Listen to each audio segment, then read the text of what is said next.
Hello all, welcome back. So it never ceases to amaze me what people come up with in this game. There are obviously many people playing this and pretty much daily come up with new ideas that they talk about in the forums, or you can see some of them applied in videos.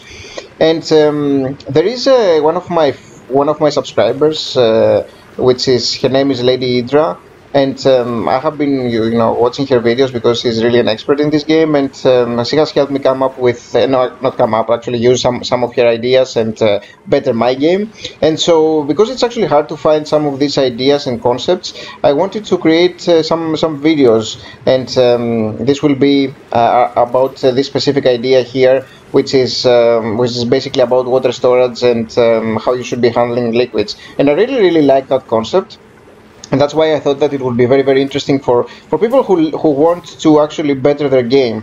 I'm always looking for methods and techniques to better my game and handle things in a more appropriate way that will give me less trouble in the future.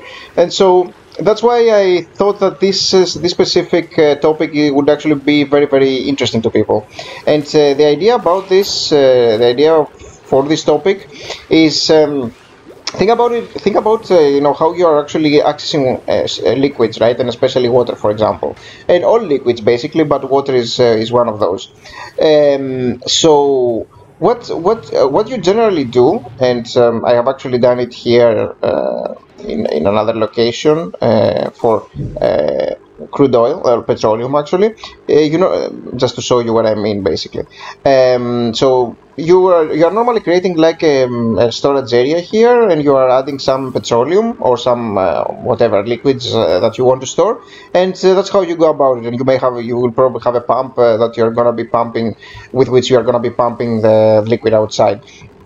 But how does this really work? Like, each tile here has a specific pressure threshold, and so this pressure threshold actually is the limit that doesn't actually allow you to store more petroleum than what the room can actually take, right? So once it reaches a limit, it will basically be over pressurized, and the vent won't be working, and you won't be able to add more. So you need to create another room, for example. Now there is a game mechanic with which you can actually create a room that can store an unlimited amount of liquid, and this is because of the manual airlock. So the manual airlock doesn't have a pressure threshold, which means that it doesn't actually dictate a specific amount of liquid that it can actually hold. And so basically, by creating a setup like this, where you have doors all around, and you have a pump here and a liquid vent, what you can do is that you can actually pump all your water here, for example, and this is the clean water, and I do have some polluted water here, for example. And you can actually separate in different storage areas. You can also do this with petroleum, as I showed earlier. I could have done it in petroleum, with petroleum over there. And this is a much more convenient setup. And the nice thing about it is that you can really hold an infinite amount of water. And it sounds ridiculous, but it's actually true. So let me actually show you one of the other storages that I have. This one here, which actually has 10 tons of liquid. You see, 11 now, 12. The polluted water on the bottom. It's 12 tons. Does that look like 12 tons to you? So this will basically go on forever. So as long as you pump things here, and this is my food poisoning polluted water. Basically, it's a little bit of a less temperature also, which comes from this vent. But and I use it for my pinch of pepper plants. So you can basically create a room that has no pressure, can hold as much liquid as you want.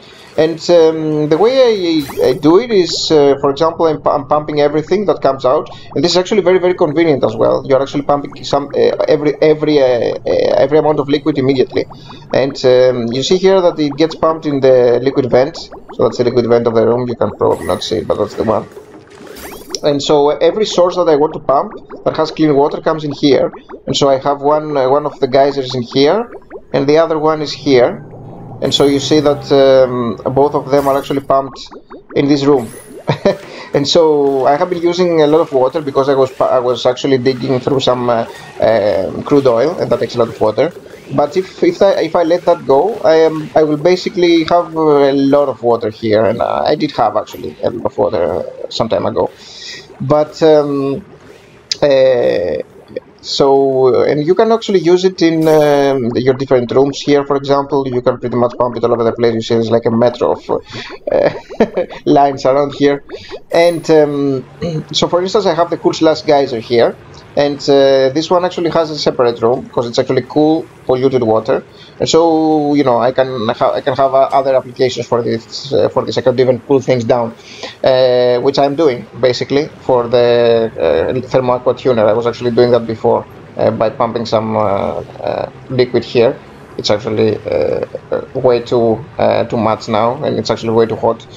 So I probably need to do something about it. But yeah, that's the core concept, and it's a very, very interesting one. I really recommend that you do something like that. And I was listening to Lady Idra saying that if this ever gets fixed by the developers, which I don't think it will, but if it does, there is another way of doing it by having like a three-wall layer. And so you can have like a three-wall layer. It's basically the same effect, but it's amazing what people come up with, and you can actually find all these ideas in the Clay forums, for example.